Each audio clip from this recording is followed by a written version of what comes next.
No, I thought it was going to look cool, but I look like an idiot. So, let's analyse a James Bond film properly and not look like an idiot. So I'm back with James Bond analysis, but this time I'm looking at Roger Moore's run, the third Bond actor, or fourth if you count David Niven, in the non-Eon version. Roger Moore did 7 movies from 1973 to 1985, starting with Live and Let Die.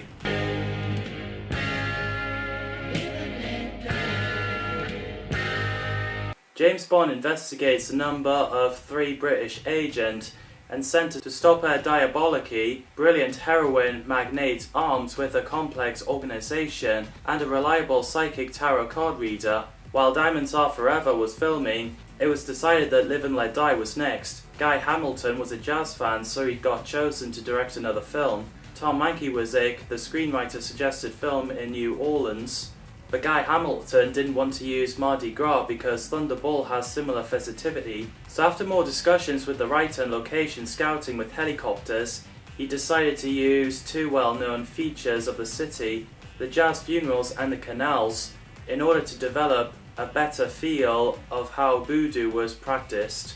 Harry Saltzman and Albert R. Broccoli brought Guy Hamilton, Tom Mankiewicz and Sid Kane, the production designer, to look around New Orleans further, and then the island of the West Indies. Haiti was an important destination of the tour, and Ian Fleming didn't just connect with the religion, there were many practitioners available to witness.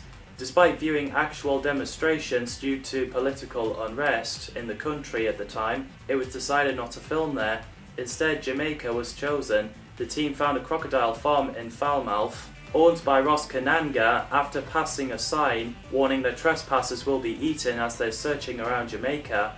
The crocodile farm was put into the script and also inspired Mankiewicz to name the movie's villain after Kananga.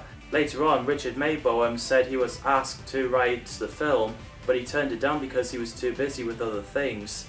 He didn't like the finished film and said to process drugs in the middle of the jungle is not Bond caper. Roger Moore plays James Bond, aka 007, a British MI6 agent. I thought he was great. Harry Saltzman and Albert R. Broccoli tried to get Sean Connery to return as Bond, but he turned it down. At the same time, United Artists considered Steve McQueen and Paul Newman for the role. Burt Reynolds said Broccoli subsequently approached him for the role, but Reynolds felt Bond should be played by a British actor and turned the offer down. Julian Glover, John Gavin, Jeremy Brett, Simon Oates, John Ronan and William Gaunt were tested for the role. Michael Billington was the main frontrunner. Anthony Hopkins was considered for the role, but he thought he wasn't right for the part, which is why he turned it down. Meanwhile, United Artists was still pushing to cast an American to play Bond, but Broccoli said Bond should only be played by a British actor. Roger Moore, who was considered for the role in Dr. No and On Her Majesty's Secret Service, got casted. Even though Roger was chosen, Michael Billington was still on top of the list in the event that Roger Moore declined to come back for the next film. Billington played a brief role in pre-credit sequence of The Spy Who Loved Me. Roger tried not to imitate Sean Connery or his performance as Simon Templar in The Saint. The Mankiewicz fitted the screenplay into Moore's persona by giving more comedic scenes and a light-hearted approach to Bond. Jane Seymour plays Solitaire, Kanga's psychic and Bond girl, she's great too. Diana Ross and Catherine Deneuve were considered for the role. So Jane got casted after her performance in The Ardeen and Line. Yaphet Kotto plays Dr. Kananga, aka Mr. Big Caribbean, a prime minister who doubles as a drug lord. He's a great villain.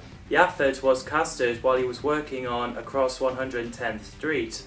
And he said one of the things he liked in the role was Kananga's interest in the occult, feeling like he can control the past, present and future. Clifton James plays Sheriff J.W., an eccentric policeman in Louisiana. He crackles me up a lot. I got me a regular Ben-Hur down here, doing that. Tom Mankiewicz created the character to add comic relief. David Hedison plays Felix Leiter, an operative for the CIA and Bond's friend. I like him as Felix. David said he was sure that it would be his first and last performance as Felix, before reprising the role to License to Kill.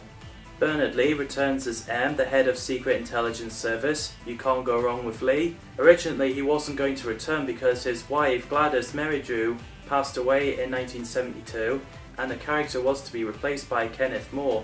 However, Bernard decided to reprise the role. Lois Maxwell returns as Miss Moneypenny, the secretary of M. She's brilliant as well. Lois had only been included in Diamond Star Forever during filming as a late addition, and she had asked for pay increase. For Live and Let Die, she returned for the same fee. However, the filming of her scenes in Bond's home at the start of the movie extended to 2 days due to the technical error and casting the production, more than if they had paid the increase she requested. So Roger Moore later wrote that Lois Maxwell celebrated the double payday by purchasing a fur coat. Julius W. Harris plays T.H. Johnson, Kananga's primary henchman, who's got a pincer-tipped prosthetic. I really love that villain. He's terrifying, especially when he smiles all the time.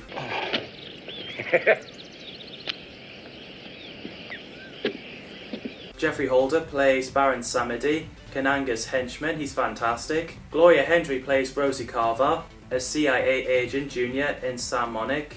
Secretly working for Kananga, she's great too. Tommy Lane and Earl Jolly Brown plays Adam Montine and Whisper, Dr. Kananga's henchman. Roy Stewart plays Qual Jr., the son of Qual from Dr. No, which is cool. Lon Satin plays Harry Strutter, a CIA agent who assists Bond in New York. Madeline Smith plays Miss Caruso, Italian agent whom Bond briefly falls in love at the start of the movie.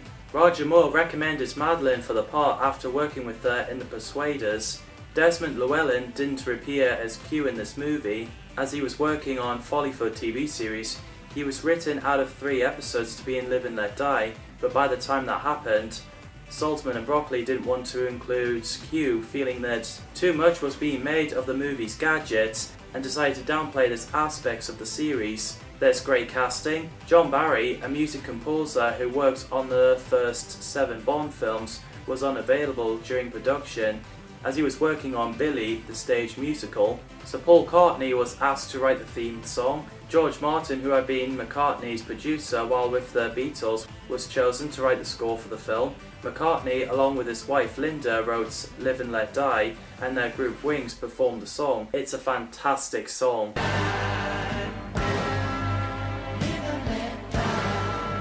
In the opening scene, before the title sequence, the Olympia Brass Band performed a funeral march observed by MI6 agent. The first musical piece at the beginning of the funeral march is just as close a walk with the theme. Alvin Alcorn, the trumpeter, plays the knife-wielding assassin. After the agent is fatally stabbed, the band starts playing the more lively new second line, aka Joe Avery's piece, penned by Milton Batiste.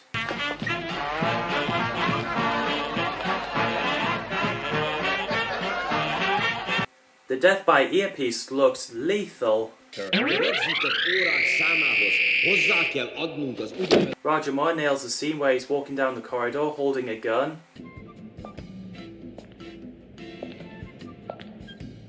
Also when he introduced himself with style. My name's Bond. James Bond. The gun crush was pretty effective.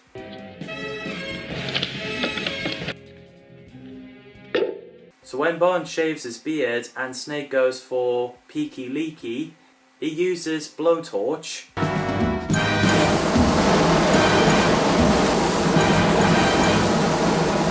First he kills Spider in his apartment, then Snakes, and later Scorpion in Skyfall. Nothing gets past 007, nothing gets past him. The vehicle battles like the buses are a blast to watch.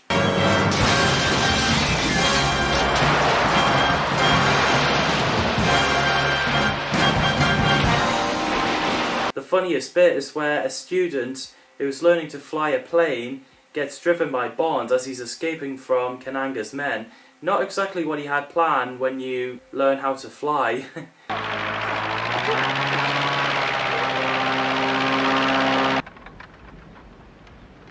Same time tomorrow, Mrs. Bell? The mask removal was cleverly done. The greatest escape scene has got to be the crocodile scene.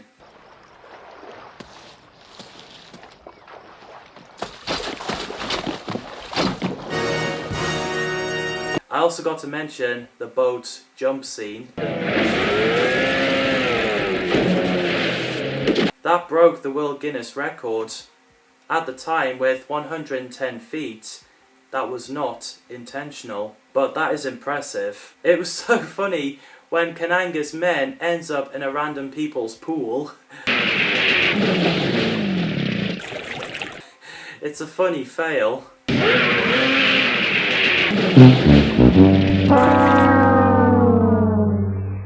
I love the fact that Sheriff J.W. shouts that James Bond is a secret agent out loud for everyone to hear. Boys, a sort of secret agent. Secret agent? On whose side? The bit where the snake was held up to Solitaire's face, apparently that was genuine, because Jane Seymour became terrified of snakes, especially there was a trouble on set, such as script supervisor was so afraid that she refused to be on set with them, an actor fainted while filming a scene where he was killed by a snake, and Geoffrey Holder only agreed to fall into the snake-filled casket because Princess Alexandra was visiting the set. Despite being told by the prop supervisor that the snakes had all been defanged, Geoffrey Holder told Roger Moore it felt otherwise. Another noticeable incident was when during filming of the scene, a dancer who held a snake was bitten and he dropped the snake and this grabbed everyone's attention, and meanwhile Seymour was tied up to a snake for this scene and the loose snake then set its sight on Seymour, who was saved by the film's snake handler, who grabbed it when it was mere inches from Seymour's feet. Holy Bond and Solitaire gets tied up and about to get fed to Baby shark, do do do do do do. Baby shark, do do do do do do. Baby shark. So yeah, but then Mr. Big gets inflated and exploded. Fine. It's good to see you again. Have a card. Pick any card. After a fight with Teehee, the movie ends that looks like a cliffhanger with a villain hanging on front of the train.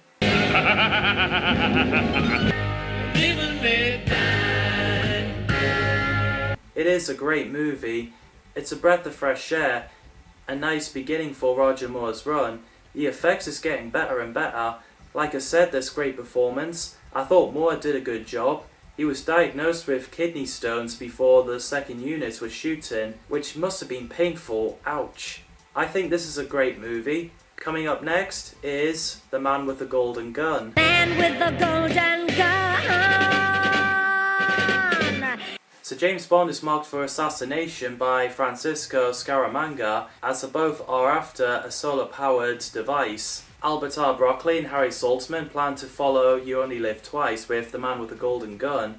Roger Moore was invited for the role as Bond, but it was planned the movie would be shot in Cambodia and the Samlot uprising, combined with Moore's commitments in The Saint, made filming impractical, leading to the production being cancelled. Instead we got On Her Majesty's Secret Service, with George Lazenby playing the role. Originally Lazenby's next Bond film would have been either The Man with the Golden Gun or Diamonds Are Forever, but producers chose the latter title, with Sean Connery returning as Bond after Lazenby left. United Artists greenlit another James Bond film after viewing dailies of Roger Moore's performance in Live and Let Die. So after the production of the film, Albert R. Broccoli and Harry Saltzman then decided to start production on The Man with the Golden Gun. This was the final Bond film to be co-produced by Saltzman, as his partnership with Broccoli was dissolved after the film's release.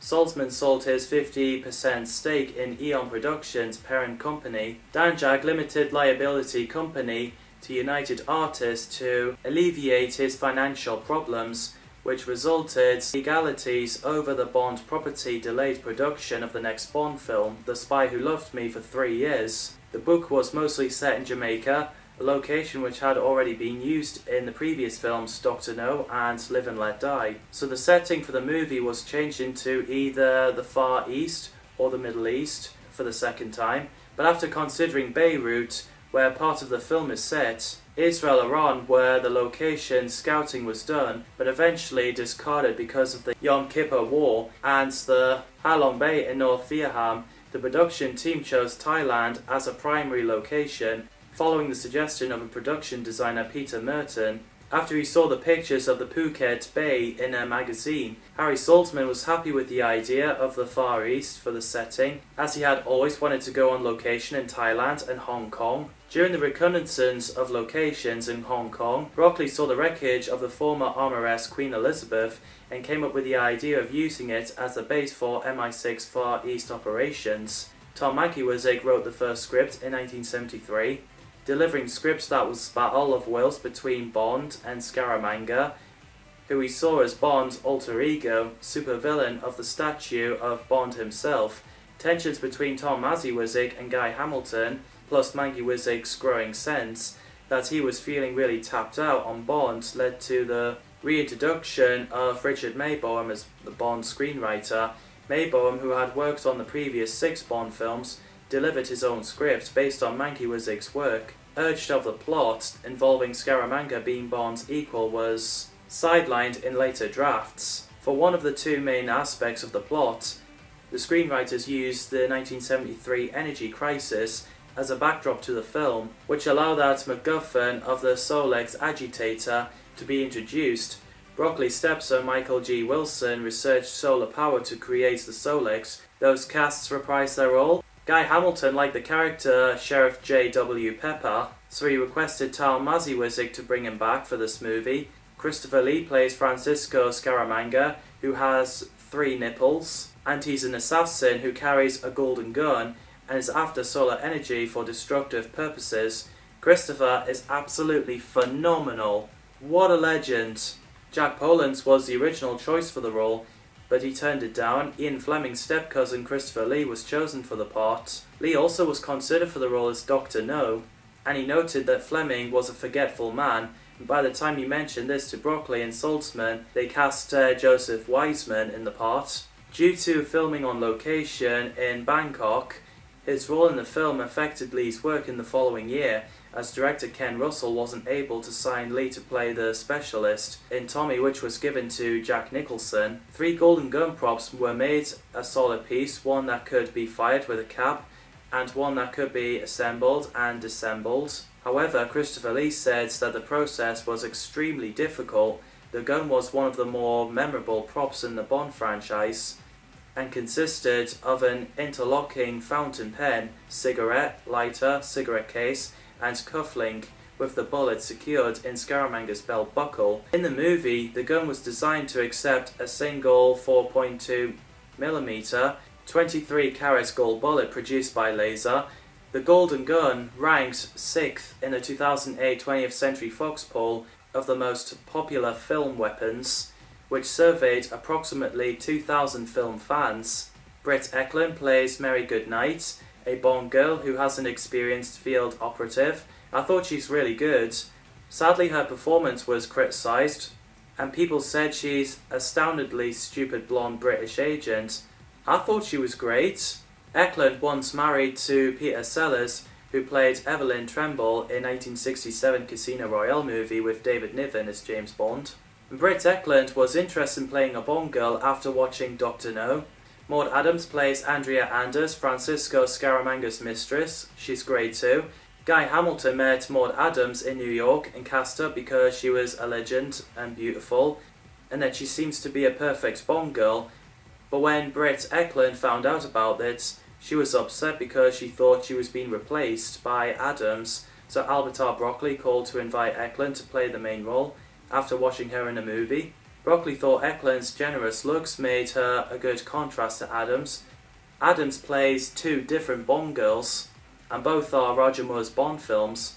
She later played Octopussy in Octopussy. Hervey Verchais, I hope I pronounce his name correctly, plays Knick-Knack, Scaramanga's servant and assistant. Fantastic character. He's badass.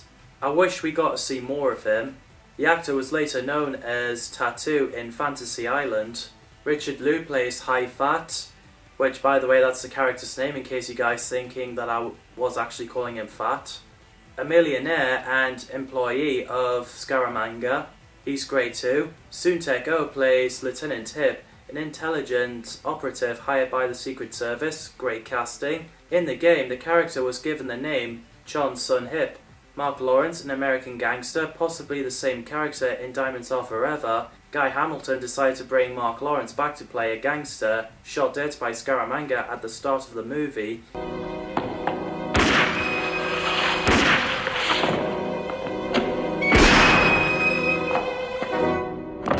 Because he found it an interesting idea to put sort of the Chicago gangster in the middle of Thailand. Martin Maitland plays Lazar, a Portuguese gunsmith who builds golden bullets for Scaramanga. He's great too. James Cossins plays Colthorpe, MI6 ballistics expert in the first script, originally called Boothroyd until it was realised that was also Q's official name, and it was subsequently changed. Colthorpe's character in many ways reflects the literacy character of Major Boothroyd more accurately than Q, a no-nonsense weapons specialist, opposed to a comical technical genius. The actor is great too. Chan Yi Lam plays Chula, a student in the training school of wealthy industrialist.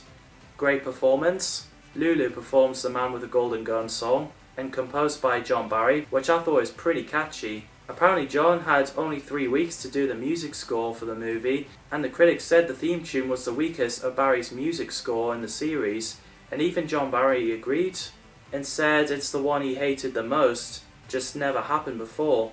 I don't think it's bad.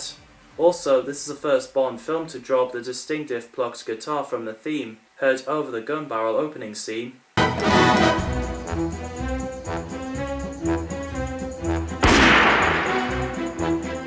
A sample from one of the songs, Hip's Trip, was used by the Prodigy in the Minefields track on the album The Fat of the Land. The fun house with the laugh is pretty effective.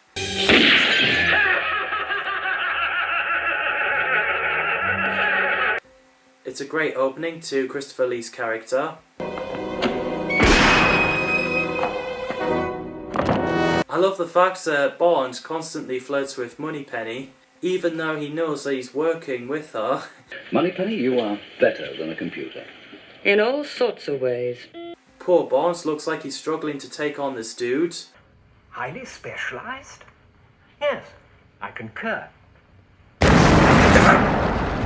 Oh, there's my cue. After Bond interrogates Anders in an uncivilized manner, we get a crazy gag where they both have a drink, and Bond says bottoms up, and literally... Bottoms up?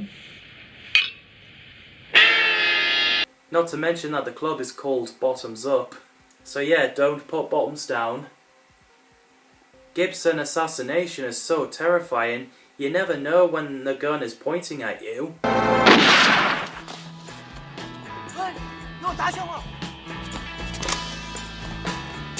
And it's so funny, while Hip stands on Bond's shoulder to look around, Bond thought, I'll just have a smoke.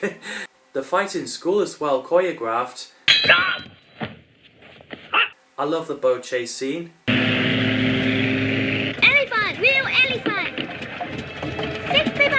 Especially when Sheriff J.W. happens to be there as well. The elephant pushing him into the water is pretty funny. Also the reunion. Now I know you. Oh no. You're that secret agent. One of the best Bond sidekicks.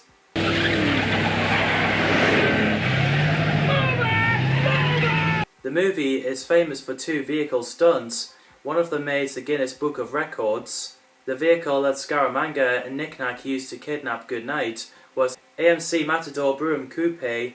In the Ole Cassini edition, with the wings, the stunt car was 9.15 meters long and 12.18 meters wide and 3.8 meters high. A stuntman drove the car plane to a runaway. It was not airworthy, so a 1 meter long remote controlled model built by John Steers was used for the aerial scenes, which was filmed in Bovington Camp. The 1974 AMC Hornet 10 was used for corkscrew jump, was first tested as a computer simulation by Cornell Aeronautical Laboratory, but it was shot as real, successfully filmed in 1 take. Lauren Bums Willard played in a stunt in that scene and was given $30,000 bonus on the spot for the Astro Spiral on the first take. However, it was played in slow motion because it was too fast. John Barry added a slide whistle sound effect, which he later regretted.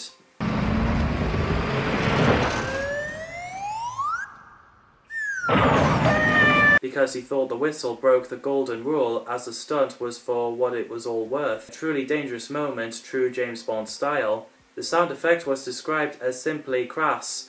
Albert R. Broccoli, despite thinking that it undercooked the stunt, kept that sound in. That stunt made the Guinness Book of Records as the first astral spiral jump on film. In June 2008, Top Gear constantly tried to repeat that stunt, but failed.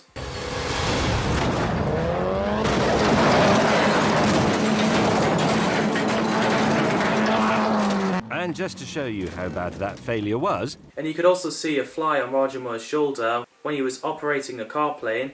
Tom Mankiewicz took an inspiration from the climatic face-off in Shane for the battle between Bond and Scaramanga. Ready? Are you ready, Monsieur Bond? Ready? Although the producers felt it was causing pacing problems, which is why it was shortened. The deleted scenes were shown in the trailer. Guy Hamilton came up with an idea of Bond in Disneyland for Scaramanga's funhouse. The funhouse was designed to be placed where Scaramanga could get the upper hand by distracting the adversary with obstacles, and was described by Merton as a melting pot of ideas, which makes it both a funhouse and a horror house. The funhouse scene looks pretty cool.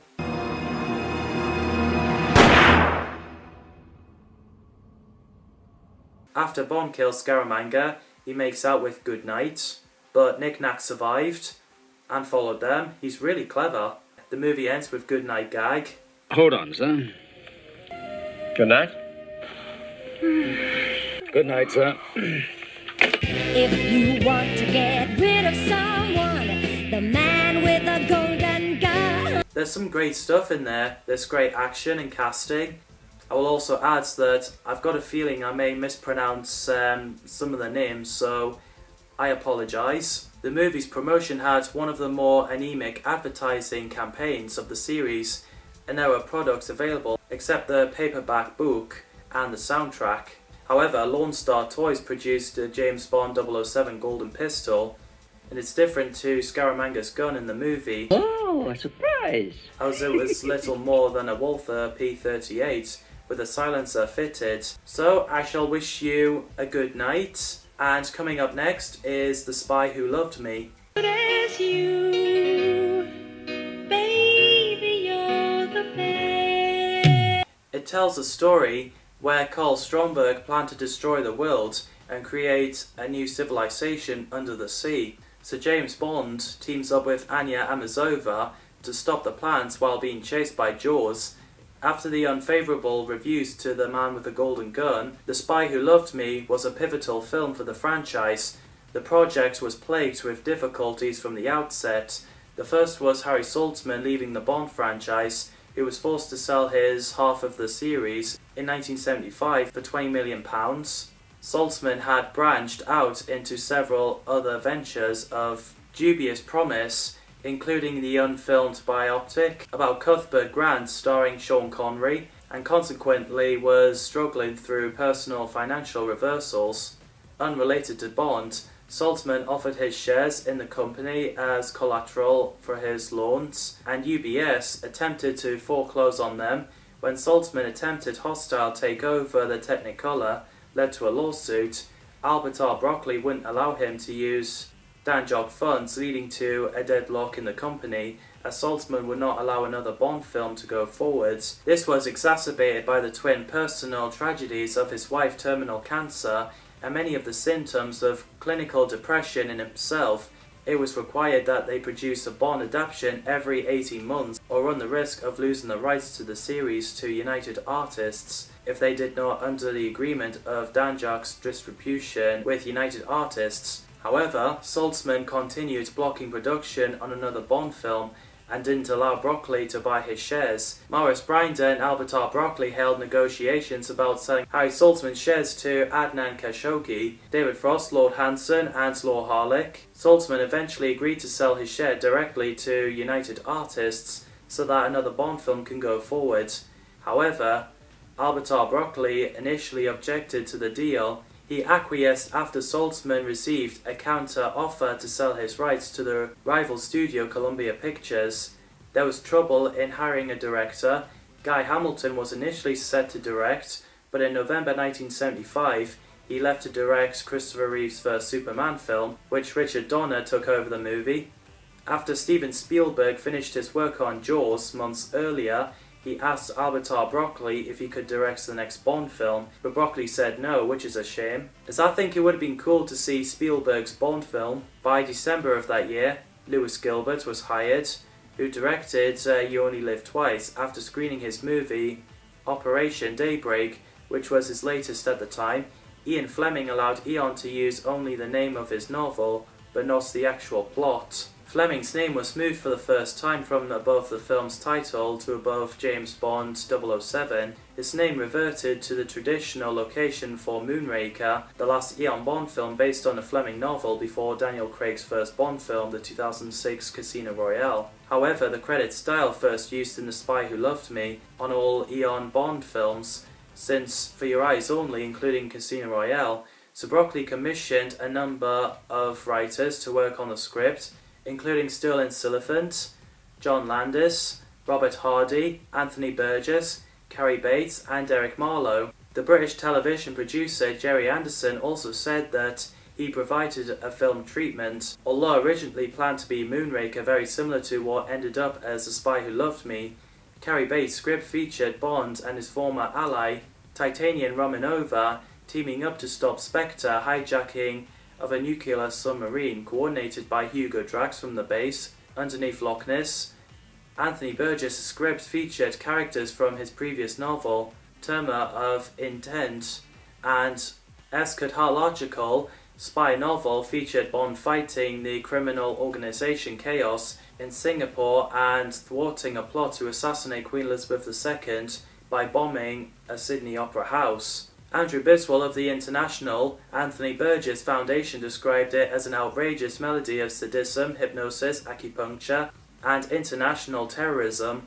John Landis worked in the same office as Burgess, wrote a separate screenplay about Bond stopping a kidnapping of the Pope in Latin America.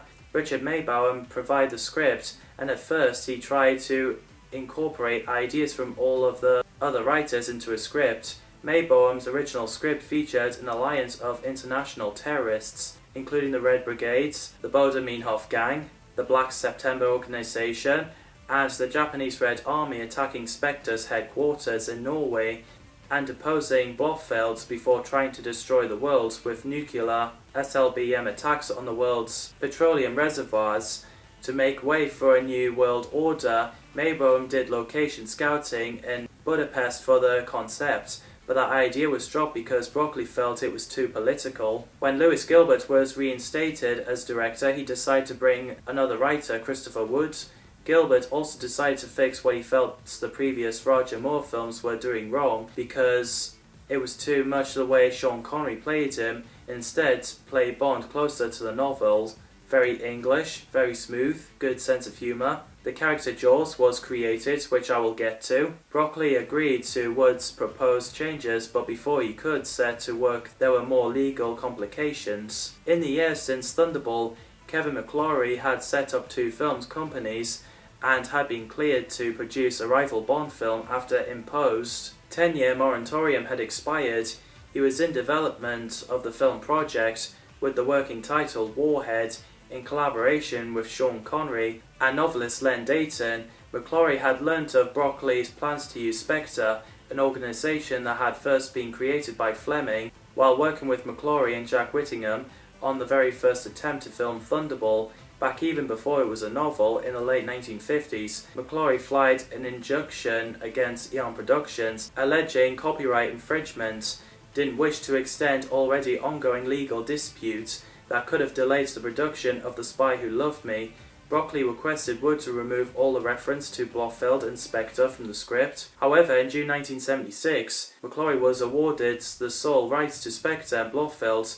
Broccoli decided to include the KGB in the film as Bond's allies after showing a group of Russians a James Bond movie during the production of The Blue Bird in Soviet Union, when they enjoyed the film but commented that it could not be shown there because it was too anti-Russian. Broccoli decided to include characters such as Amasova and Gogol, who would not be a hero, not a villain, but acceptable in terms of Russian distribution. Tom Mankiewicz said he was called in to do extensive rewrite of the script. He also said he did not receive credit because Broccoli was limited to the number of non-British in key positions he could employ on the films to obtain E.D. Levy assistance. Vernon Harris also did the uncredited rewrites on the script. Those casts reprise the role. Barbara Bach plays Anya Amasova, Agent XXX, a Bond girl, and she's a Soviet intelligence operative, originally employed by the KGB and the lover of Sergei Borzov. I really love that character. She's definitely one of my favourite Bond girls. Barbara was casted 4 days before principal photography started and performed her audition expecting just a supporting role in the movie. Originally, Amasova makes a cameo in Moonraker as the woman in bed with General Gogol, but this never made it in the movie. Kurt Jurgens plays Carl Stromberg, the founder and CEO of shipping company called Stromberg Shipping, who attempted to destroy the human race. He's a great villain. The character of Stromberg was created specifically for the film by writer Christopher Woods. The entire story of the movie actually bears little to no resemblance to that original novel by Ian Fleming. This was at Fleming's request. Upon selling the film rights to his novel, he specifically dictated only the title could be used by Eon Productions. Stromberg has the distinction, therefore, of being the very first major James Bond villain to be created specifically for the movies. In the early scripts, the character was going to be Blofeld. Richard Kiel plays Jaws, a badass and professional who's got metal teeth, which gave him the name. The character was an inspiration from Ian Fleming's description, a hoodlum named Saul Horowitz, in his The Spy Who Loved Me novel. I really love Jaws. Jaws makes an appearance in the Minion Recovery Group Inspector Gadget in 1999. Also, Richard Kiel and Roger Moore are good friends in real life. Apparently, Richard can only wear metal teeth for a few minutes at a time because they hurt his mouth so much, also extremely difficult to put on. Walter Gattel plays General Alexei, aka Anatoly Gogol, the head of KGB, and later a representative of the Soviet Ministry of Foreign Affairs. He's great too. Walter Gottnell previously played Morzeny in From Russia with Love. Caroline Munro plays Naomi, the helicopter pilot, or assistant to Stromberg. She gives off great performance. Jeffrey Keane plays Frederick Grey, the British Minister of Defence, an official within Her Majesty's government and the head of Ministry of Defence, who became a recurring character in 6 Bond films. I really like that character. Michael Billington plays Sergei Borzov, a Soviet intelligence operative originally employed by KGB and Anya Amasova's lover. In the novel, he's called Sergei Borzov with that spelling, and he's an agent of Odile 4, a department of SMERSH. He's brilliant as well. Michael was screen tested for the role of James Bond more than any other actors. He was tested for Live and Let Die, Moonraker, For Your Eyes Only, and Octopussy. Sidney Toffler plays the captain of supertanker Liberus, who was high-ranking member of the Stromberg Shipping. Great performance. The casts have done a great job. Milo Sperber plays Professor Markovitz, a scientist associated to Stromberg. Cyril Schaps plays Dr. Beckman, who's also a scientist associated to Stromberg. Olga Bissera plays Felica, the secretary. Milton Reed plays Sandor, an enforcer hired by Stromberg, an assistant to his top assassin, Jaws. Shane Rimmer plays Commander Carter, who's the captain of USS Wayne, an American nuclear submarine. Shane also played a radio operator in You Only Live Twice, and Tom in Diamonds Are Forever. Brian Marshall plays Commander Talbot, the British Royal Navy submarine. HMS Ranger, commanding officer. Vernon Dobchelf plays Max Kalber, the Mojobber club owner. Nadim Sawala plays Aziz Fekish, an Egyptian middleman who is involved in the sale of plans for Stromberg's submarine tracking system. Zuvana plays Martine Blanchard, which is possibly the character's name, but she's known to be called Log Cabin Girl, who acts as a bait in Soviet attempt to assassinate Bond. Edward de Souza plays Sheikh Hussein, James Bond's friend, who's an Egyptian Bedouin, MI6 intelligence informant. George Baker plays Benson, the staff officer in Royal Navy. Eva Ruba Steyer plays Rubovich, the secretary of General Gogol, who returned in Octopussy with a different name spelling. Robert Brown had a small role in this movie as Admiral Hargreaves, and then later played M, replacing Bernard Lee. It's possible that Robert Brown's M and Admiral Hargreaves are the same person. Carly Simon performed the song Nobody Does It Better.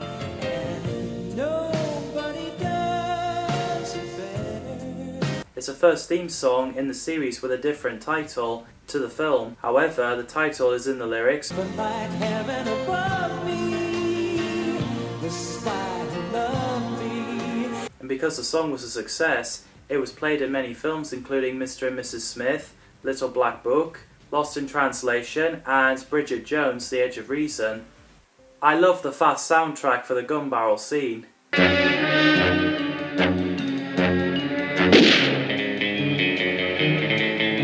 The open ski chase scene is a blast to watch.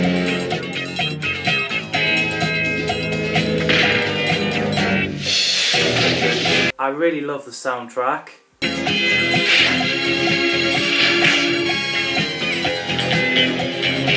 And it's a nice long fall.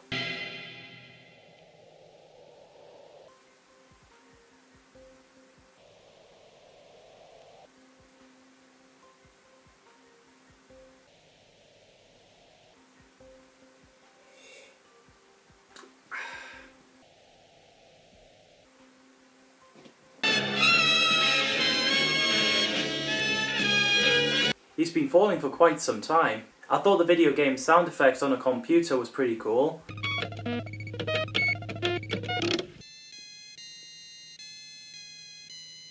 So we meet a villain, and someone is really pissed off. Joel's smiling is terrifying. When he chews the chain was pretty gangster. I love the lighting where Bond fights with Jaws, it's really spooky. Himself against death. I would hate to mess with Jaws, especially being bitten by him.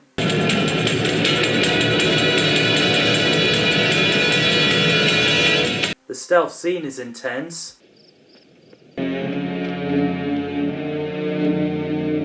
It was pretty funny when Jaws lifted the rock and then he dropped it on his foot.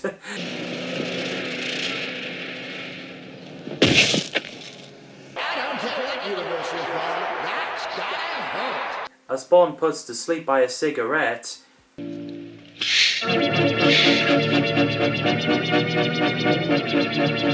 walks around in Egypt and Miss Moneypenny sets up an office. Love that stuff. Q introduces a tea on a tray that knocks off a mannequin's head.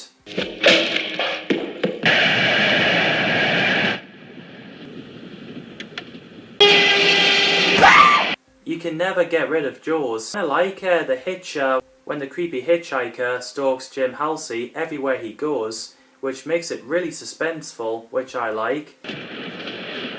Champagne, sir. I love the moment between Bond and Q. It's so funny when he's so annoyed with the tricks he comes up with. There are one or two rather special accessories. Q, have I ever let you down? Frequently. So during the car chase,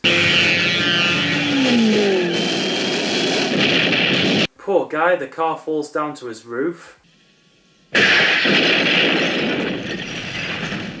And I love to give props to the direction of the submarine scene. The underwater with fishes is absolutely beautiful, and the music fits in really well.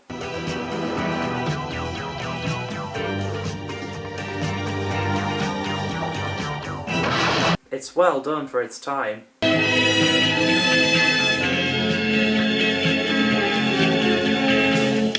And I love the way Bond drops a fish while surrounded by people. Have a fish. I'm sure it looks better when it's battered. The final battle scene is great.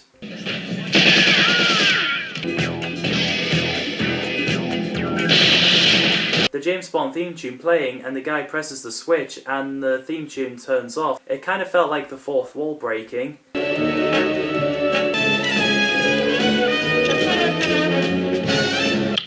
Sir? What is it? At least he pressed the right one. What did you do? I turned off the wall. Wait, didn't you turn off the whole movie? I must have pressed the wrong button. Well, put it back on. Put the movie back on. Yes, sir. Sir? What is it? You did want me to drop in. Well, it's nice to drop in safely. After Stromberg is shot dead, Bond gets Jaws hanged to the skin of the teeth, and then Jaws fights Jaws.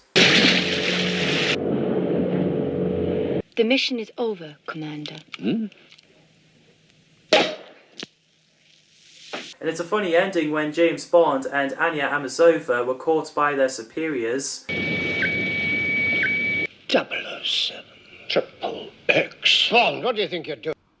Keeping the British hand up, sir. Man, I wish we saw what happened next, just after Bond closes the curtains, and carry on with the business. I think this is one of Roger Moore's best Bond films. All casts are brilliant. Roger Moore, again, is a great Bond. I really love the villains, especially Jaws. The effects is good for its time. Marvin Hamlish's music is absolutely fantastic. I must admit, I was really gutted he only did one.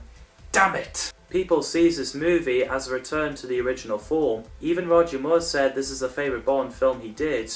The movie gave us the official novelisation of the movie, which was itself inspired by the 1962 novel written by Ian Fleming. When he sold the film rights to the James Bond novels to Harry Saltzman and Albert R. Broccoli, he only gave permission for the title The Spy Who Loved Me to be used. Since the plot in the movie has nothing to do with Fleming's original novel, Eon Productions for the first time authorised that a novelisation be written based upon the script. Peter Jansen Smith, Ian Fleming's literacy agent, said there was no hand in the Christopher Wood novelisations other than the film people were told that there was going to exert in their legal rights to handle the rights in the books. They chose Christopher Wood because he was one of the screenwriters at the time, and they decided what he would be paid. Peter and the film crew have got their instructions on that, but from then on, these books of the films became like any other Bond novel. They controlled the publication rights.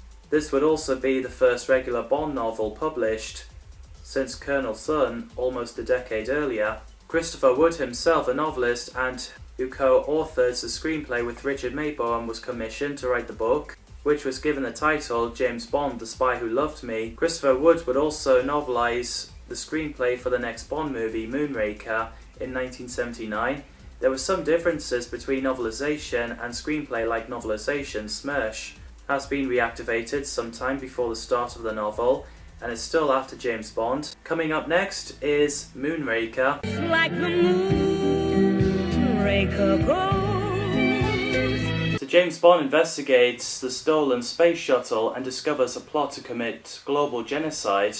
Originally, For Your Eyes Only was the next Bond film, as it said in the end credits for The Spy Who Loved Me. That reads, James Bond will return in For Your Eyes Only, but producers decided to base Moonraker from the book after the success of the Star Wars film 1977. Instead, For Your Eyes Only was on hold, and to follow Moonraker, Ian Fleming had originally planned to release the novel in 1955 to be made into a film, even though before he began writing it, a part of the novel was thus based on original idea for a screenplay, which had been on his mind for years. Ian first pitched the novel to Alexander Korda, the film producer, who had expressed interest in purchasing the rights to Live and Let Die. In 1955, John Payne offered $1,000 for a 9-month option to Moonraker, plus $10,000 if production eventually took off. The negotiations broke up in the following year due to the lack of agreements, so Fleming eventually settled with Rank Organisation,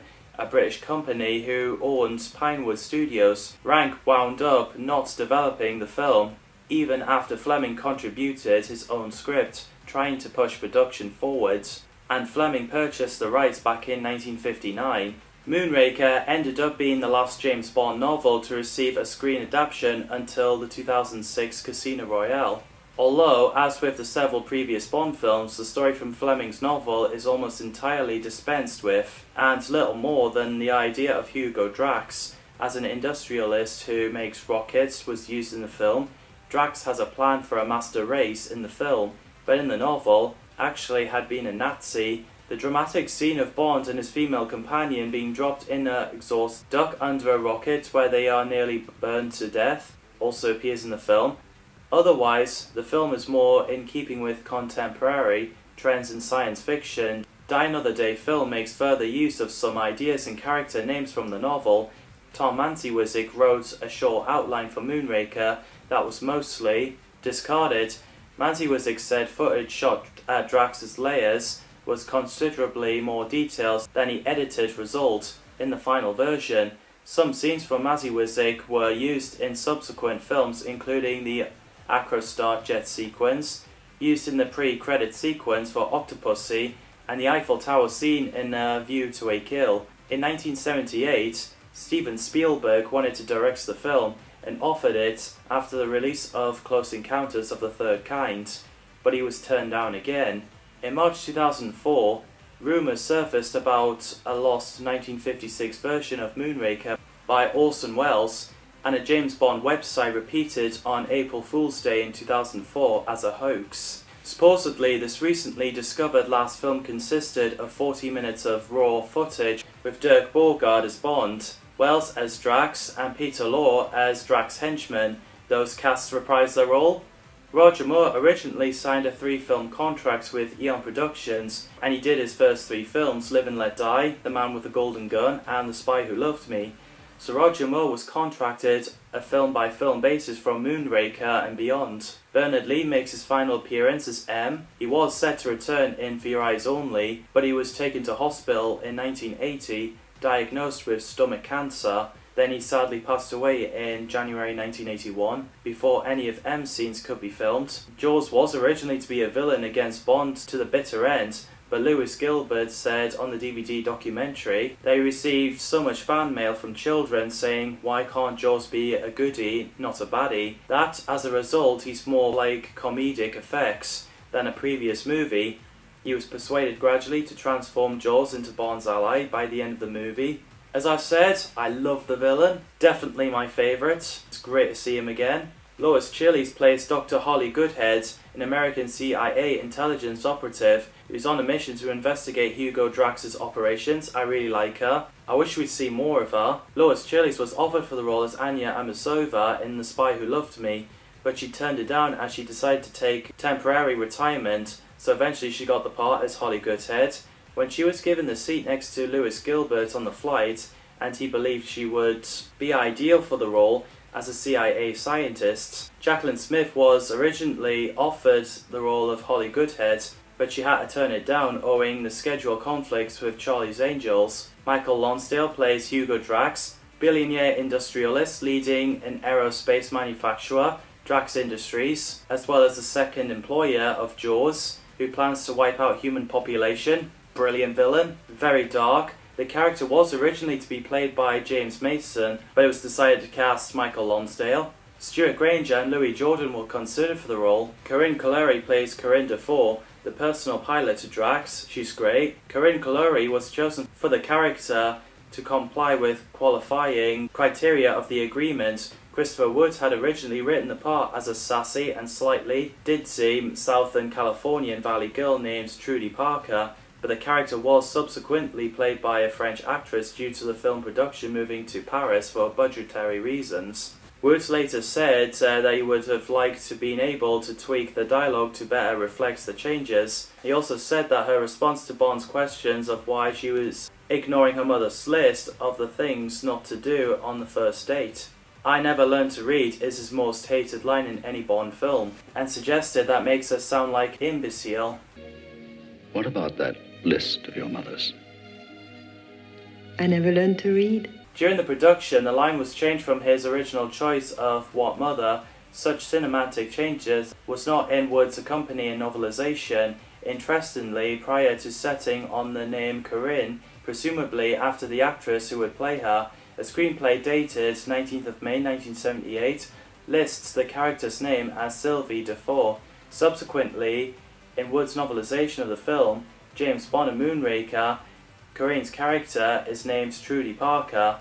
Emily Bolton plays Manuela, a Bond girl who's an intelligence operative. She gives off great performance. Blanche Ravalik plays Dolly, Jaws' love interest. Her name is not said in the movie, it was only written on the end credits. She's very likeable, and there's nice chemistry between her and Jaws. There was a Mandela effect on that scene. To those who don't know what Mandela effect is, a large group of people have specific false memories. It was named by paranormal researcher Fiona Broom. For example, she was reported to have memories of the news of Nelson Mandela, South African anti-apartheid leader, dying in prison in the 1980s, but he actually died in 2013. The Mandela effect of Moonraker was a scene where Jaws and Dolly smiled at each other. Some fans recall that Dolly was wearing braces in what would have been a joke about both individuals possessing metal teeth. But in the VHS, DVD and Blu-ray releases of the film, Dolly wasn't wearing any braces, but some fans believed she was wearing braces in theatrical release. There are also available full widescreen collector's editions, so that you can experience the full excitement of each frame. In 2016, Blanche Ravalik wrote that she never wore braces in the movie, which clears the whole thing up. Originally, Dolly was going to be played as even more massive than him, but Richard Kiel insisted on a rewrite, and Blanche, who started her career with minor roles in French films like Holiday Hotel and A Simple Story, was cast as the bespectacled Dolly, girlfriend of Jaws. Originally, the producers were dubious about whenever the audience would accept the height differences between them, and only made their decision once they were informed by Richard Kiel that his real-life wife was on the same height. Toshiro Shuga plays Chang, a henchman and enforcer hired by Drax. He's great too. Erka Pachenka plays Blondie Beauty, who seems to be the leader of Drax's girls, due to the fact that her uniform was different from all the other girls when they lure Bond into a trap. She's great too. Anne Lomberg plays the museum guide in the Veneni Glass Museum and one of Hugo Drax's Eugene specimens. Mike Marshall plays Colonel Scott, a commanding officer of a platoon of US Space Marines. Jean-Pierre Castaldi plays Apollo Pilot, an assassin who attempted to kill James Bond aboard Apollo Airways. Turboprop airliner while B.G. Worth plays his stunt double. Leela Sheena plays Apollo air hostess. Lois Maxwell's daughter, Melinda Maxwell, played one of the perfect human specimens from Drax's Master Race. The Moonraker theme song is Shirley Bassey's third song for Bond films, following Goldfinger and Diamonds Are Forever. Originally, Frank Sinatra was considered for the vocals and Kate Bush was asked, but she turned it down. Johnny Mathis was approached and offered the opportunity, but he, despite having started recording with John Barry, wasn't able to finish the project, leaving producers to offer the song to Bassey just weeks before the premiere date in England. Bassey made the recordings with very short notice, and as a result, she never regarded the song as her own. She had never had the chance to perform it in full or promote it first. The two films used two versions of the title theme song, a ballad version heard over the main titles, and a disco version of the closing titles. In 2005, Bassey sang that song for the first time outside of James Bond on stage as part of a melody of her 3 Bond title songs. Just like the moon. An instrumental strings version of the title theme was used in 2007 tourism commercials for the Dominican Republic. It's a really nice atmosphere song, and the music by John Barry is well done.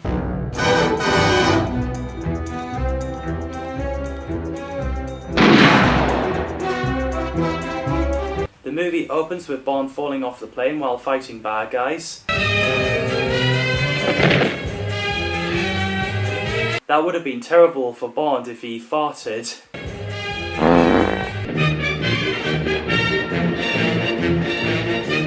Doctor the picture and M's response is pretty funny. Like this? Oh, thank you, 007. Drax trained his dogs really well. Could you imagine that ride Bond was in and the speed of it? Be right back.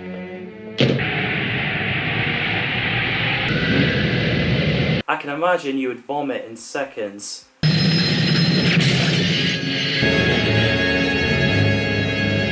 The punching scene shows Bond is no fool. You missed, Mr. Bond. Did I? Corinne's death by dogs is pretty brutal.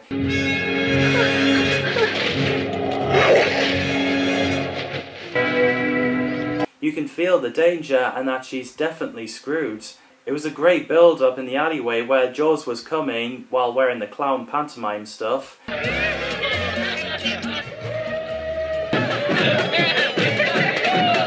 James making a winky face to Holly, distracting the guy, is pretty funny. You could even extend it with random faces.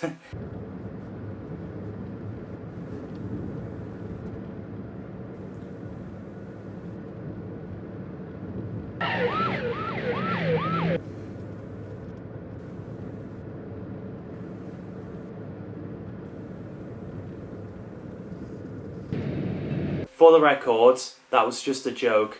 I actually don't think the guy's a wanker. I love the laser gun in this movie. I thought the effect and the sound is pretty cool. This way. After Roger Moore has another snake battle, we cut to the liftoff. Moonraker 1, liftoff. Moonraker 2. Moonraker 2, liftoff.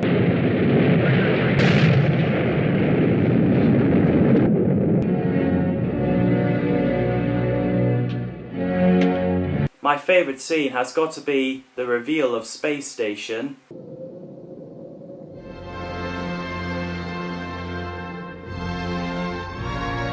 That was well directed. The music fits in perfectly.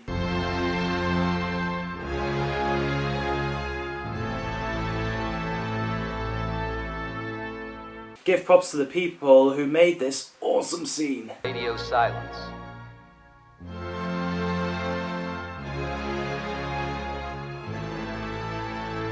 And because of Dolly, Jaws redeems himself and helping Bond. Jaws, you obey me! The space battle scene was pretty cool. Like I said, the laser effects is awesome. Plus Star Wars came around at that time. Star Wars, 1 billion years in the making. And it's coming to your galaxy this summer.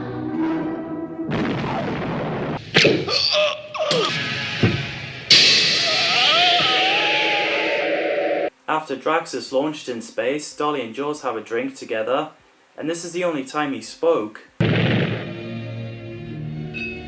Well, here's to us. Thank God they both survived. The fact that Bond doesn't learn the way Q examines a screen as an engineer studying the process, and a classic line. 007. I think he's attempting re-entry, sir. Is brilliant. On 22nd of November 1981, Moonraker had its US television premiere on ABC's Sunday night. During the same month, ABC also brought in the Sunday night television premieres of Grease and Close Encounter of the Third Kind. Moonraker finished first in its 11 minutes past 9 PM Sunday night period and 5th overall for a full week, with a Nielsen Media Research household rating of 24.2, a 39% share of audience, and almost 40 million people watching. It's Bond series' highest rating since 1978 on ABC, and would be the highest rating for a James Bond movie on ABC for the entire length of the 1980s. I think Moonraker is Roger Moore's best Bond film. I think it's his most iconic Bond film, and I think he's great in it. Lewis Gilbert's direction is brilliant. Sadly, that's his last Bond movie he's directed. The effects is well done for its time. Like I said, the space station scene is great to watch. It's like the inspiration of Star Wars and 2001: A Space Odyssey. John Barry's music is phenomenal. I really enjoyed this movie. The novel came around, was written by Christopher Wood, called James Bond and Moonraker, to avoid confusion with the original Ian Fleming's Moonraker book. Two versions were kind of different. Coming up next is For Your Eyes Only. For your eyes only can see me through the night. The story of Alina Havelock wanting revenge due to the murder of her parents. While James Bond tags along, he goes to find a missile command system. Tom Manziwicz had written a storyline and Christopher Wood submitted a first script in January 1978 before he was on hold for Moonraker, but the writing of For Your Eyes Only didn't inspire the final film. Richard Maybaum was once again the scriptwriter for the story, assisted by Michael G. Wilson, and said the ideas from stories could have come up from anyone as the outlines were worked out in the committee that could include him. Albert R. Broccoli, Richard Maybaum, and stunt coordinators. Much of the inspiration for the stories for the film came from two Ian Fleming short stories. From the collection For Your Eyes Only, Risiko, and For Your Eyes Only, another set piece from Live and Let Die book. The keel hauling, which was unused in the film version, was also inserted into the plot. Other ideas from Fleming were also used in For Your Eyes Only, such as the ident graph, which comes from the Goldfinger novel, where it was originally called the ident cast. These elements from Fleming's stories were mixed with Cold War story, centered on the MacGuffin of the ATAC. An initial treatment for the film was submitted by Ronald Hardy, an English novelist and screenwriter, in 1979. Hardy's treatment included the involvement of the character, named Julia Havelock, whose parents were assassinated by a man named Gonzales. Those casts reprised their role. Roger Moore signed a 3-film contract covering his first 3 films. After that, Moore negotiated contracts on a film-by-film basis, starting with Moonraker. There was an uncertain if he would return in For Your Eyes Only due to his age, led to the other actors being considered to take over. Lewis Collins, who's best known as Bodhi in The Professionals, was considered. Ian Ogilvy, known for his role as Simon Templar in Return of the Saint, was also considered. Michael Billington, who played Sergei Borzov in The Spy Who Loved Me, auditioned for the role, and Michael Jaston, the Valeyard in Doctor who also appeared as the eponymous spy in the British TV series of Quilla, was considered to take over as well, although he eventually played Bond in the BBC radio production of You Only Live Twice in 1985. Timothy Dalton was considered, but he turned it down as he didn't like the direction of the franchise at the time, plus he didn't think the producers were seriously looking for a new 007, and said his idea of Bond was different. Roger Moore said he wasn't going to return, but the producer managed to convince him to return just 2 weeks later. Again, Roger Moore is great, he gives off great humour. Carol Bouquet played Alina Havelock, a Bond girl who's the daughter of Sir Timothy and Iona Havelock. She's definitely one of my favourite Bond girls. You buy her that she's devastated that she lost her parents and wants revenge. Plus she has really good chemistry with Roger Moore. Ornel Muti was considered for the role, but she turned it down due to her costume designer. Wayne Finkelman wasn't hired by the production. United Artists published Jerry Giroux suggests Carol Bouquet after John Glenn, the director, and Albert R. Broccoli watched her in The Obscure Objects of Desire. They went to Rome to invite her. Julian Glover plays Aristotle Christastos, a Greek heroin smuggler, intelligence operative, the villain. He's fantastic. Julian plays a lot of good villains. The producers felt Julian Glover was stylish. He was considered for the role as James Bond at some point, but Michael G. Wilson said that when he was first considered, he was too young, and by the time For Your Eyes Only, he was too old. Chaim Topol played Milos Colombo, a Greek smuggler, and Aris Christotos' rival. Brilliant character. Albert R. Broccoli's wife, Diana, suggested Chaim to have the part. Lynn Holly Johnson plays Baby Doll.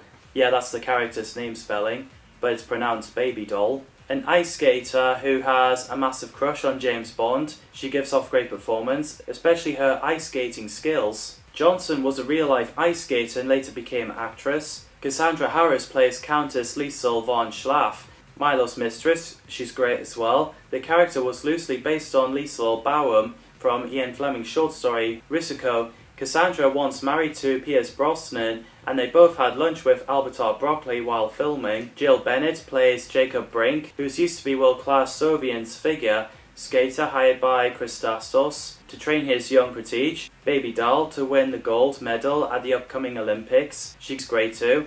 Michael Gothard plays Emile Leopold Locke, Christastos' henchman, he's brilliant too. I think every cast's so great. John Wyman plays Eric Kriegler, a KGB operative. He's second in command of Christastos. John Hedley plays Sir Timothy Havelock, a British marine archaeologist hired by British Secret Service to find the wreck of the spy ship, St. George's. James Villa plays Bill Tanner, MI6 Chief of Staff. He makes a great M. On 16th of January 1981, Bernard Lee died of cancer after the filming of For Your Eyes Only started, but before he could film any of his scenes. Out of respect, Albert R. Broccoli did not want to recast the character. Instead, it was said in the scripts that he's on leave. M's on leave, and the minister's arrived here with the Chief of Staff and wants to see you immediately. And allowing Bill Tanner, the Chief of Scientists, to take over ahead of MI6. However, Robert Brown replaced Lee as M. John Moreno plays Luigi Ferra, an Italian intelligence operative hired by his Secret Intelligence Service. Stefan Khalifa plays Hector.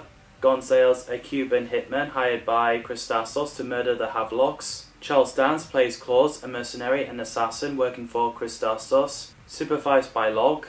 Clive Curtis plays Gonzales' henchman. Graham Crowden plays First Sea Lords, the professional head of the Royal Navy. Plus, the Royal Navy themselves said the First Sea Lord is the Chief of Naval Staff, answerable to the British Secretary of State. He is responsible for overseeing the armed service, that it is effective and well provided for. He is also the Defence Counsel and of the Chiefs of Staff Committee. Graham also played Auric Goldfinger and others in Omnibus The British Hero. Jeremy Bullock plays Smithers, a lab assistant in MI6. Sheena Shirley Easton plays herself in the movie. Also the theme tune, which was written by Bill Conti and Michael Leeson, who retained some John Barry-influenced brass elements in the score, but also added elements of dance and funk music, while one reviewer observed that Bill Conti's score is a constant source of annoyance. Another claims that, in the end, For Your Eyes Only stands as one of the best James Bond film scores of the 1980s. And it is a brilliant song. And funny enough, there is a stripping club in Newcastle called For Your Eyes Only. The monastery of the Holy Trinity in Meteora served as a location, and Citroen 2ZV 007, the one used in the film. I love the gun barrel for this movie with the use of guitar.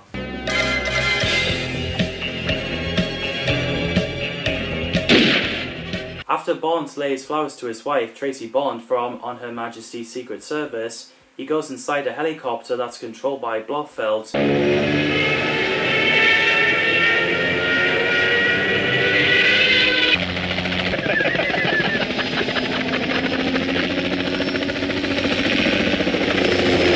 Although the reason why we don't see his face in the film, nor that he was named due to the copyright restrictions, Kevin McClory, who owns the film rights to Thunderball, which supposedly includes the character Blofeld, the organisation Spectre, and other material associated with the development of Thunderball.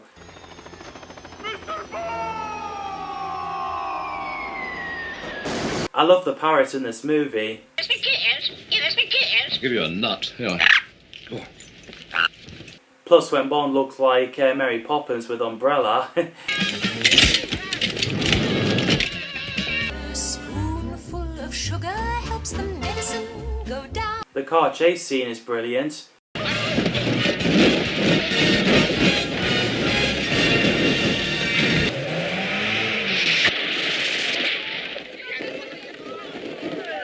You can tell it's beginning of 1980s with the technology. Eyes. A little smaller. Stop. Lips fuller and her mouth wider. Good. It is a cool era. The snow scene felt kinda Christmassy. Now when you think about it, I think it would be cool to have a Christmas James Bond film. There's great skiing scene.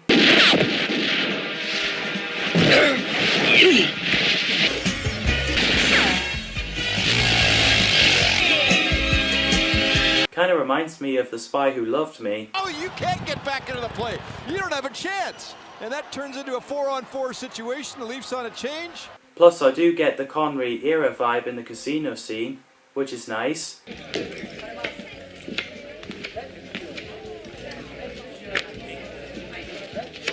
I thought Liesl's death was a defining moment for Roger Moore's Bond. Liesl! Liesl, come back! Goodbye, Countess.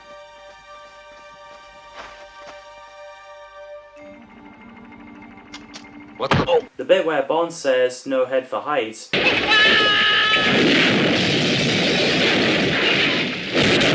Had no head for heights. I heard Roger didn't like that scene because some say he felt it was too dark, but he was more reluctant destroying the car than anything. The underwater scene is well directed.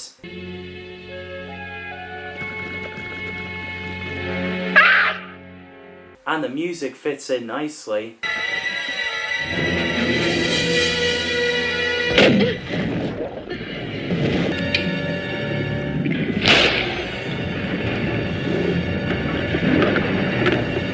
Plus it's a nice callback to Thunderball. The way Bond was dragged under the water and cut himself by the corals looks painful as hell. Murder. You have shot your last bolt, Miss Havelock.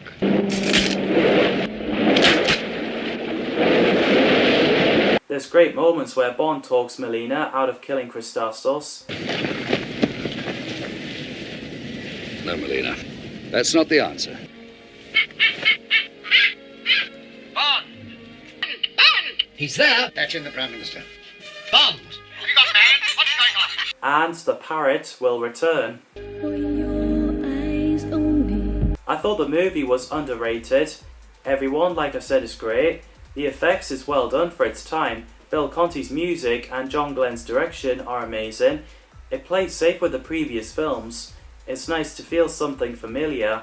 I think it's a great movie. I really enjoyed it. Richard Maybaum said the crew tried to return to the earlier films with For Your Eyes Only, but there was no Sean Connery to make it real, and Maybaum was very disappointed with the way the love story was handled. The whole idea was that great lover James Bond can't get to first base with this woman because she was so obsessed with avenging her parents' death. Nothing was ever done with it. It was as if the director didn't feel there was a love story there at all. I think the chemistry worked in my opinion.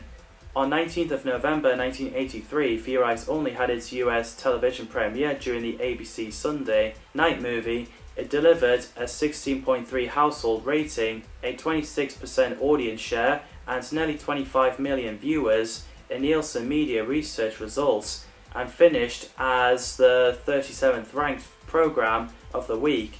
It was the first James Bond movie premiere on ABC to finish in third place in its time period. Shall we? Roger Moore is Agent 007. For Your Eyes Only. Next.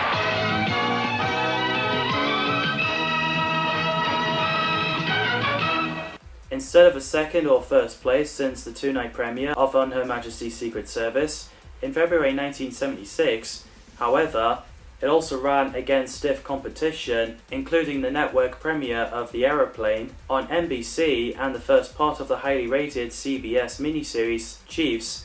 A For Your Eyes Only repeats on 27th of January 1985 had stronger results. Marvel Comics released adaptation of For Your Eyes Only movie as two parts, written by Larry Hama, penciled by Howard Chaykin, inks by Vincent Coletta, and edited by Dennis O'Neil. It's the first Bond movie to adapt as a comic book since Dr. No.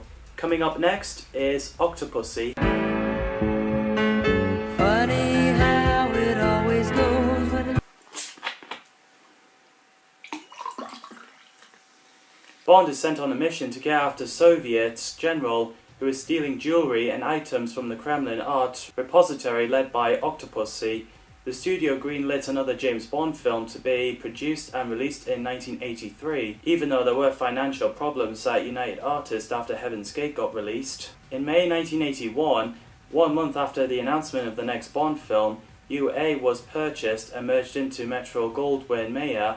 Michael G. Wilson, Richard Maybaum, and George MacDonald Fraser were hired to write a film based on short stories from Octopussy and the Living Daylights novel. Little of the plot of the short story Octopussy is used, however, with its events simply related by Bond as the family backstory from one of the main characters. The scene at Sotheby's is, though, adapted from a short story The Property of a Lady included in 1967, and later editions of the collection, while Kamal Khan's response following the backgammon game is taken from Moonraker novel by Ian Fleming. After initially intending the film to set in Japan, Fraser chose India as the setting because of the extensive research on the country for his novel Flashman.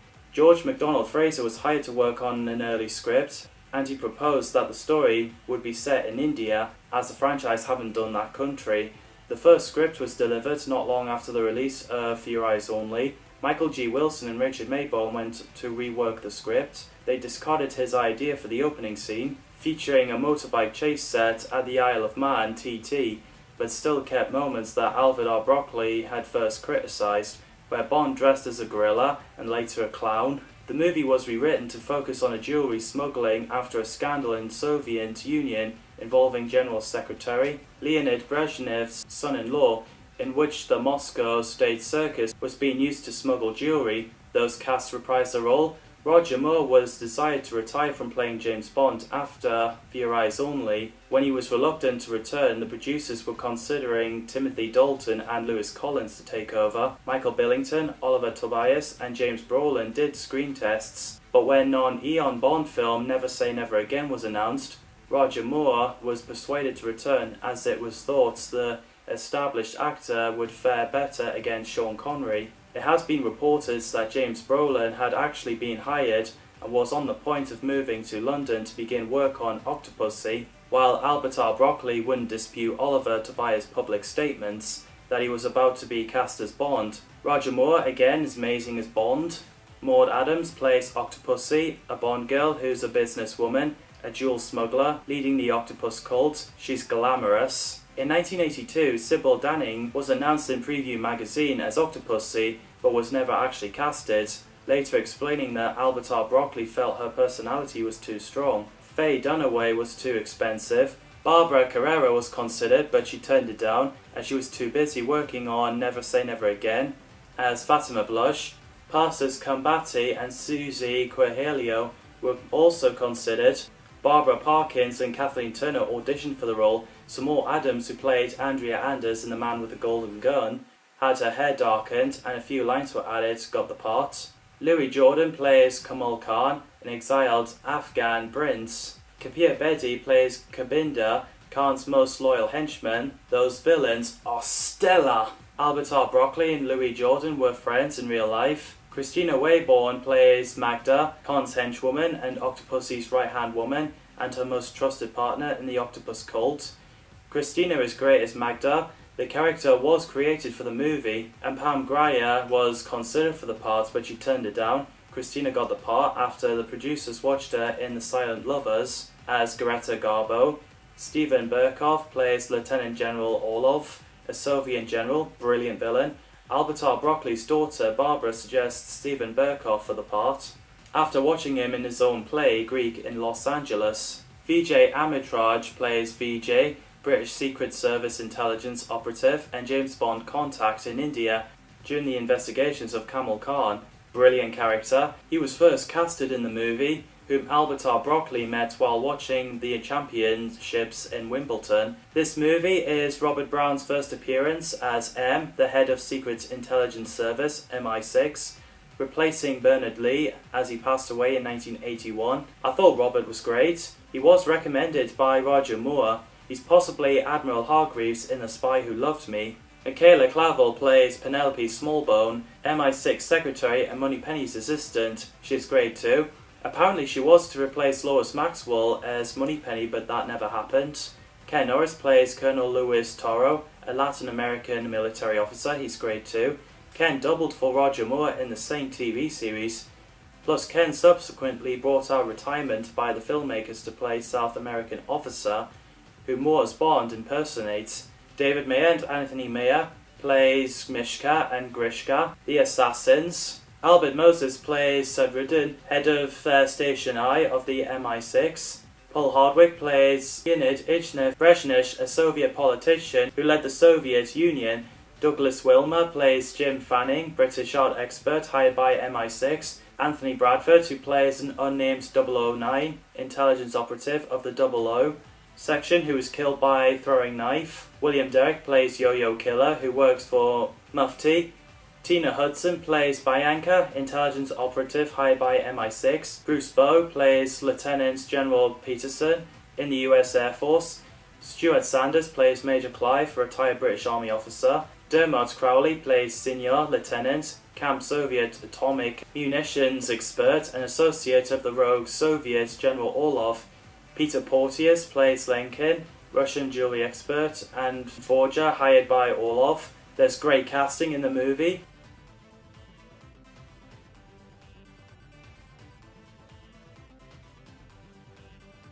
John Barry, who was absent in For Your Eyes Only due to the tax problems, came back to do the music for Octopussy. Tim Rice wrote All Time High and sung by Rita Coolidge, which is a good song. We're an all-time high. We'll change all that's gone before. The filming started 10th of August 1982 in West Berlin.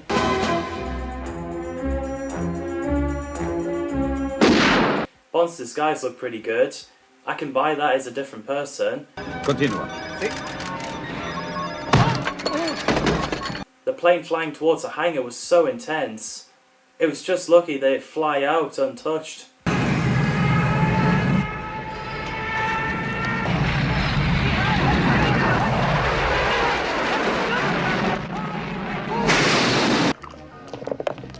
Damn. Always a 666 when you need it. Your luck's got to run out sometime.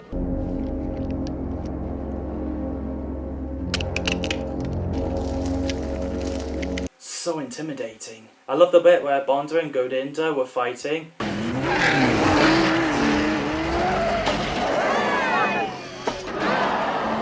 While in separate vehicles, and the crowd's head turn.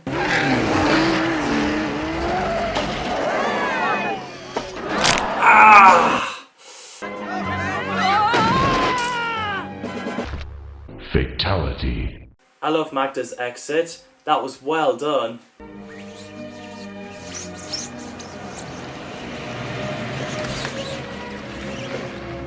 I don't feel like talking. Well, don't worry. You will. You will. Stuffed sheep's head. Plus the sheep head scene reminds me of Temple of Doom. Ugh. Chilled monkey brain. I seem to lose my appetite. It was so funny when James Bond gives the two guys a surprise from inside the bag.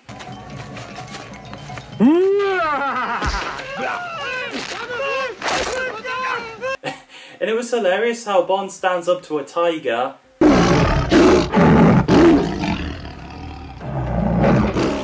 Sit. Not to mention the Tarzan swing.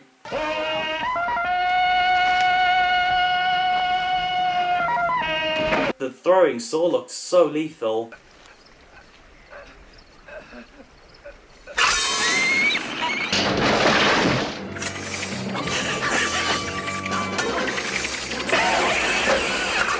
It's well directed. Oh my god. I don't like this!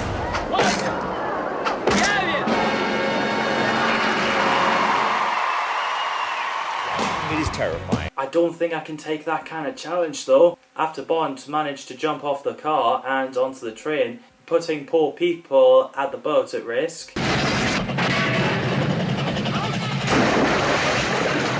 He disguised himself as a monkey, and I just love the fact that he looks at his watch like that, while there was enemies in the same room. It is now 11:45. The performance... Bond's managed to go out of it in time. The train battle is pretty good.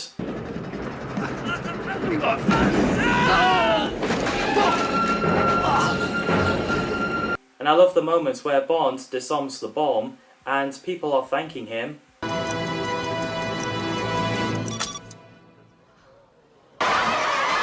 Thank you very much. You did a great job, sir. He hardly gets thanks for doing his job. Roger Moore looks so badass as Bond, the way he slides on the banister firing his machine gun.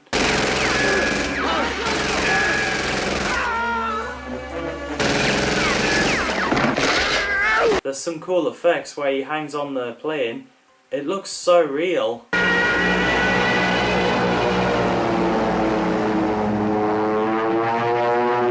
wouldn't be surprised to those afraid of heights cannot watch that scene, especially when you hear your ears go pop. Oh, James!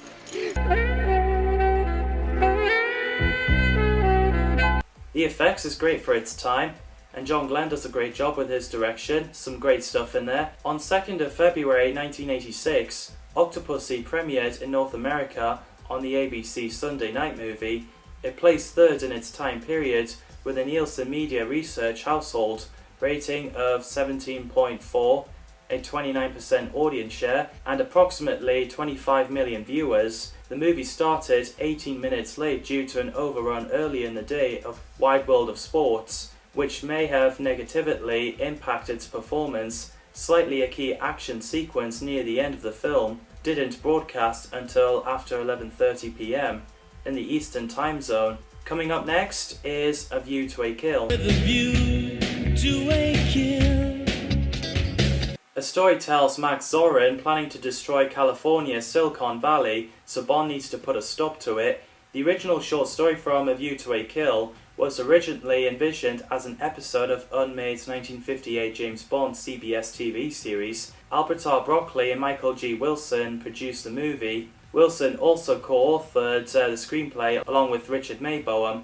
Albert R. Broccoli wanted to rehire George MacDonald Fraser from Octopussy to co-write the screenplay, but he was not available. Originally, Maybohm's script included Zorin manipulating Halley's Comet into crashing into Silicon Valley, but Michael J. Wilson insisted on more realistic plot. In Octopussy end credits, James Bond will return said From a View to a Kill before the title was changed.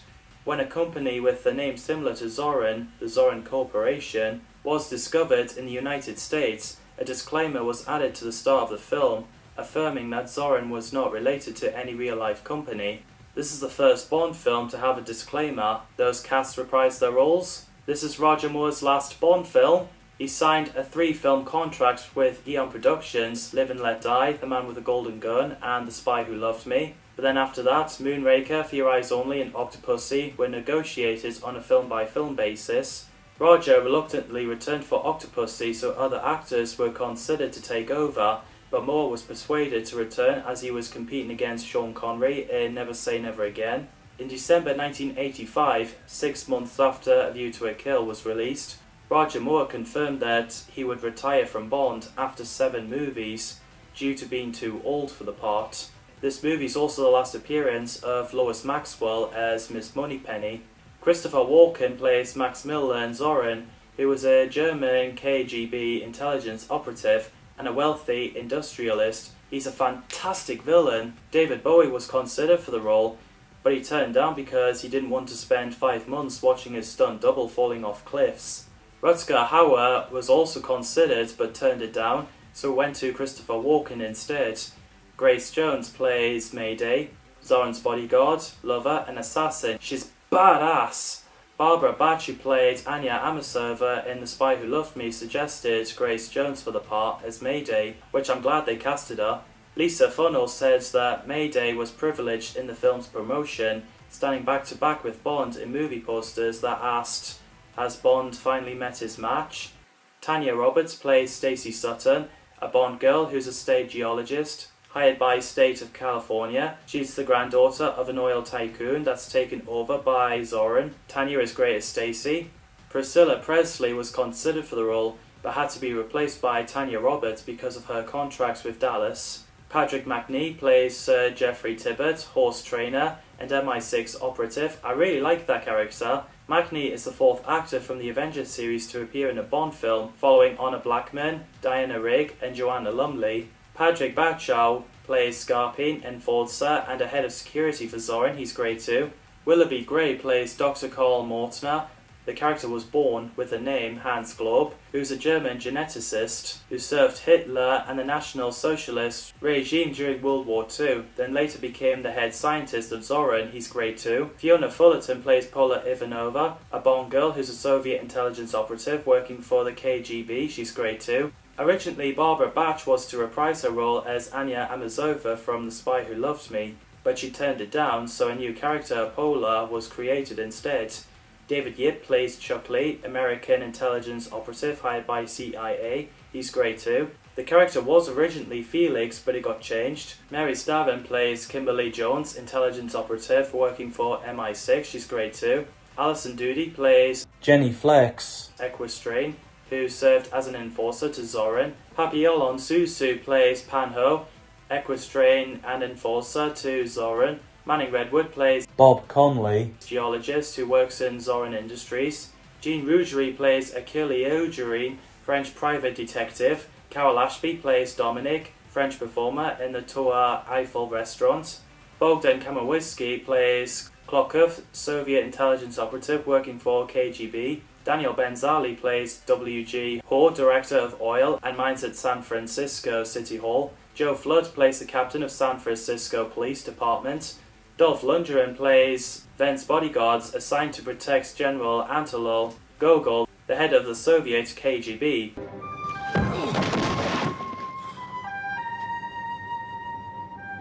Dolph was dating Grace Jones at the time. When he visited the set, John Glenn, the director, asked him to replace an extra who wasn't there. Ron Tarr plays Zorin's warehouse guard. The casts have done pretty well. John Barry came back again for the music. A View to a Kill song was also written by him and Duran, and sung by Mayday Jumps. Okay, look over your shoulder. That looks great. At the beginning, during the ski chase, a cover version of the 1965 Beach Boys song, California Girl, sung by tribute band Gidea Park with Adrian Baker, is used. The reason why it was added to help initiate interest in snowboarding, which does explain why the Beach Boys song was playing in that scene.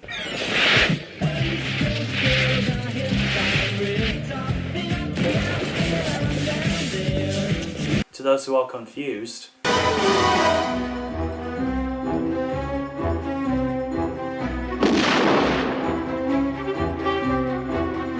I love the remote control toy that Q was playing with.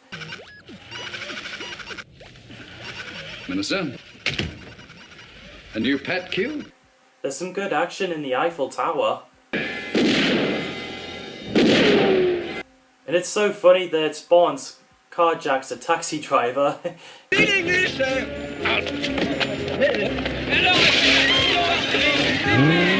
Also, when there was cars crashing into Bond, the car he drives in gets ripped apart and still driving, even though there was no back. Roger has still got the humour. Are you looking for this? Quite a letdown. There's an epic love scene between Bond and Mayday. What's there to say?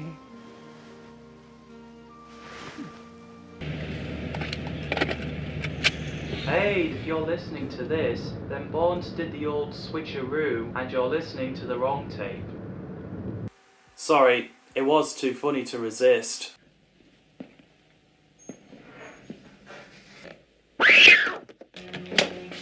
As Bond meets Stacy at the mansion, they both have company. The quiche looks nice. Et voila.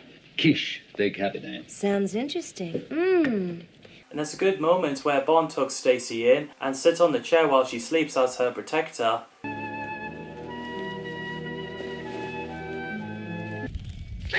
And I love the fire truck scene.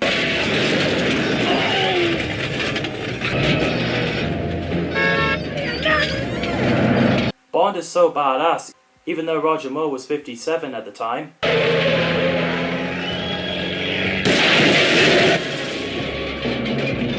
His reaction as the ladder swung around is really priceless. As Mayday realised she's been used, she switched sides to Bond. And I thought that creep loved me. You're not the only one he double-crossed. And Mayday's death scene is one of the greatest sacrifice in a Bond movie. Mayday. Give props to the direction of the Bond swinging on the airship and runs on the framework of the Golden Gate Bridge.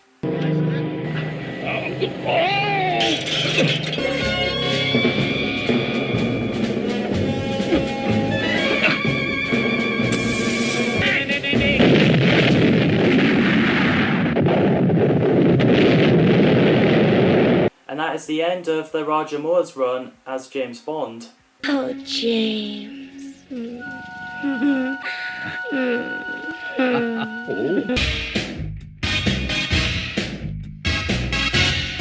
I think it's a good movie. Casts, like I said, are great. The direction by John Glenn, music by John Barry is well done for its time. Roger Moore's age was one of the most common criticisms in the movie. Even Moore agreed that he was too old for the part, and it's his least favourite Bond film. Sean Connery said that James Bond should be played by an actor who's 33 to 35 years old, and he says that him and Roger were too old for the part. Plus, Roger Moore was mortified to find out that he was older than his female co-star's mother, which I will admit, I think it was time for him to hang up his tuxedo, as he was getting on with his age. A View to a Kill adapted into video games in 1985. The first one was published by Denmark. It was available for ZX Spectrum, Amstrad CBC, Commodore 64, Auric 1 and Auric Atmos, and MSX. The second one was called James Bond 007, A View to a Kill, was a text adventure for DOS and Apple II computers. It was developed by Angel Soft Inc. and published by Mindscape Inc. The movie was loosely adapted into a series of 4 Find Your Fate adventure game books: Win, Place or Die, Strike It Deadly, Programmed for Danger, and Barracuda Run, which were released in 1985. A tabletop role-playing game adventure for James Bond 007 game system was released with the same name as the film. Mayday was a playable character in the 1997 and 2000 GoldenEye 007 and 007 The World Is Not Enough game for the Nintendo 64. In the 2002 game Nightfire, Mayday and Max Zorin also appears as bots. 007 Nightfire, rated T for teen. Other references include Nikolai Diavolo, a character in James Bond 007 Everything or Nothing 2004 game, claiming Zorin to be his mentor and friend. At last we meet face to face, Mr. Bond. I've been looking forward to this ever since you killed Max Zorin. In GoldenEye Rogue Agent, a multiplayer level is the summit of the Golden Gate Bridge, including the Zorin blimp, which would fire on players when activated. Players are also able to climb the suspension cables, similar events as the movie. So that's Roger Moore's James Bond run, done and dusted, leading to Timothy Dalton's both Bond films. Thanks for watching, people, and I'll see you in the next video.